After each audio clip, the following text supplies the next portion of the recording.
Welcome to Sana's kitchen. இன்னைக்கு நம்ம வீடியோவில் மேத்தி மட்டர் மசாலா எப்படி பண்ணலான்னு பார்க்கலாம் வாங்க.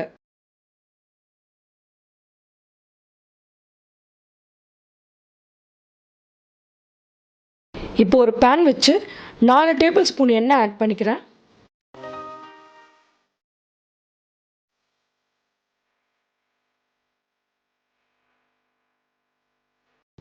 எண்ணெய் சூடானதுக்கப்புறம் ஒரு அரை டீஸ்பூன் ஜீரகம் ஆட் பண்ணிக்கிறேன். ஒரு துண்டு பட்டை ஆட் பண்ணிக்கிறேன். ஒரு அன்னாசி பூ ஆட் பண்ணிக்கிறேன். ஒரு 3லேருந்து 4 கிராம்பு, ஒரு மராத்தி மொக்கு, பிரிஞ்சி இலை ஒன்று கசக்கி ஆட் பண்ணிக்கிறேன். இதெல்லாம் எண்ணெயில் நல்லா பொரியட்டும். இது நல்லா பொரிஞ்சதுக்கப்புறம் இந்த சூடான எண்ணெயிலேயே நான் 1 ஸ்பூன் அளவுக்கு சில்லி பவுடர் ஆட் பண்ணிக்கிறேன். இந்த மாதிரி ஆட் பண்ணும்போது நம்மளோட கிரேவிக்கு நல்ல ஒரு கலர் கொடுக்கும். இப்போ இந்த சில்லி பவுடர் இந்த ஆயிலோடு நல்லா வதங்கிருச்சு.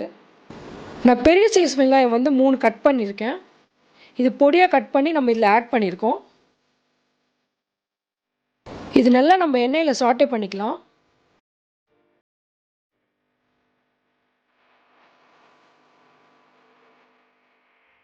ஒரு அரை டீஸ்பூன் அளவுக்கு நீங்கள் சால்ட் ஆட் பண்ணிக்கோங்க. அப்போ வெங்காயம் இன்னும் கொஞ்சம் நல்லா வதங்கும்.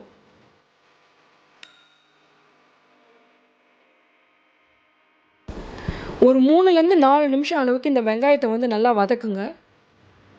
ஒருவேளை அடி பிடிக்கிற மாதிரி இருந்தால் லைட்டாக அப்பப்போ சுடு தண்ணி ஆட் பண்ணிக்கோங்க. ஒரு ஸ்பூன் 2 ஸ்பூன் அளவுக்கு, அப்போ தான் அடி பிடிக்காமல் இருக்கும். வெங்காயம் நல்லா வதங்கிருச்சு. நான் இந்த ஸ்டேஜில் ஒரு 3லேருந்து 4 பச்சை மிளகாய் சின்னதாக கட் பண்ணியிருக்கேன். அதை ஆட் பண்ணிக்கிறேன்.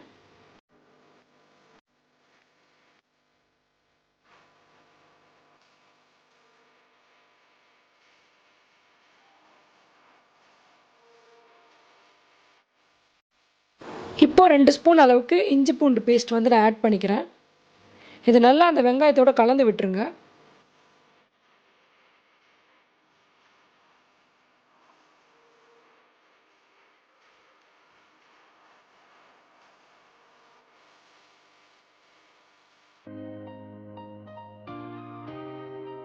A few minutes later.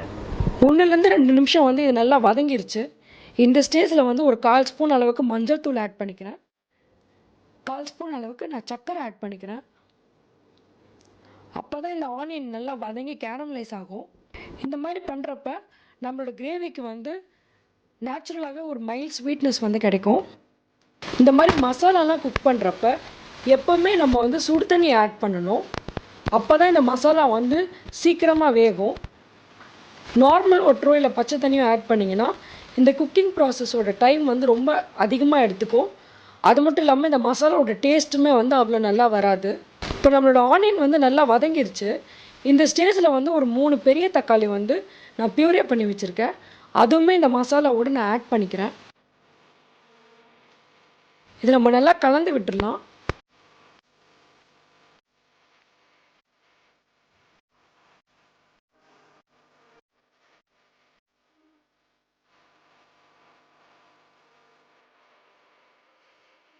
ஒரு 2-3 நிமிஷத்துக்கு அப்புறம் இந்த தக்காளியோட பச்சை வாசனைலாம் நல்லா மாறிடும்.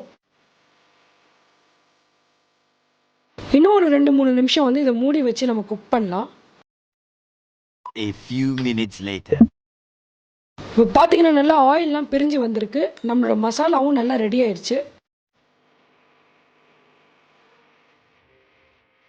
இந்த மாதிரி மசாலா நல்லா எண்ணெய் பிரிஞ்சு வந்ததுக்கப்புறம் நம்ம எடுத்து வச்சுருக்க 1.5 கப் அளவுக்கு பச்சை பட்டாணி ஆட் பண்ணிக்கலாம்.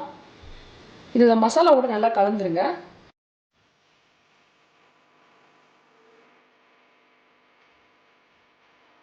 இப்போ இந்த பட்டாணி வேகிறதுக்காக நான் சுடு தண்ணி ஊற்றுறேன். இந்த மசாலா நிரம்புற அளவுக்கு மட்டும் இந்த சுடு தண்ணி ஊற்றிக்கலாம்.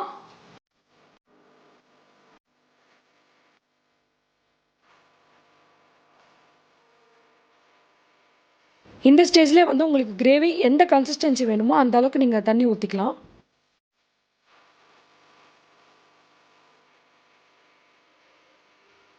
A few minutes later.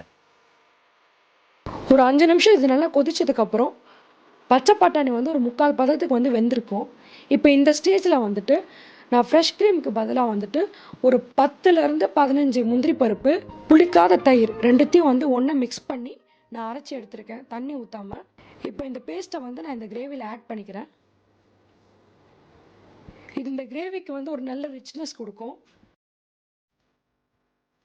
இந்த முந்திரி அண்ட் தயிரோட அந்த பேஸ்ட்டை வந்துட்டு நீங்கள் ஃப்ரெஷ் க்ரீமுக்கு பதிலாக ஒரு ஆல்டர்னேட்டிவாக யூஸ் பண்ணிக்கலாம்.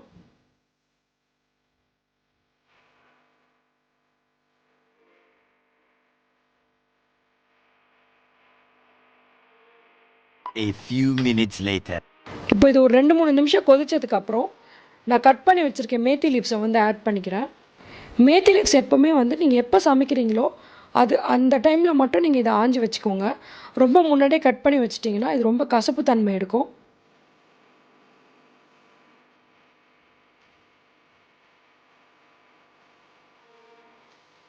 இப்போ மேத்தி லீவ்ஸ் ஆட் பண்ணி நம்ம நல்லா கலந்துட்டோம். ஒரு 5 நிமிஷம் கொதிச்சாலே போதும். கீரை வேகிறதுக்கு ரொம்ப நேரம் ஆகாது.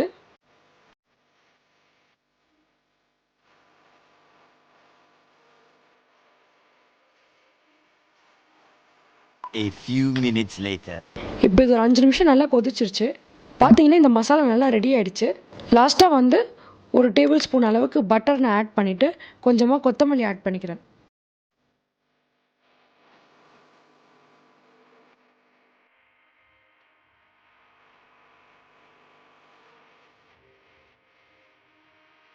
இப்போ நம்மளோட நல்லா கலர்ஃபுல்லான க்ரீமியான மேத்தி மட்டர் மசாலா ரெடி ஆயிடுச்சு.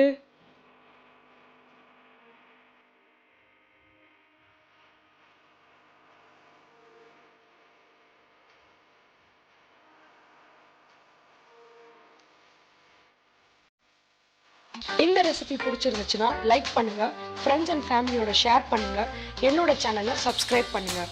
தேங்க்யூ.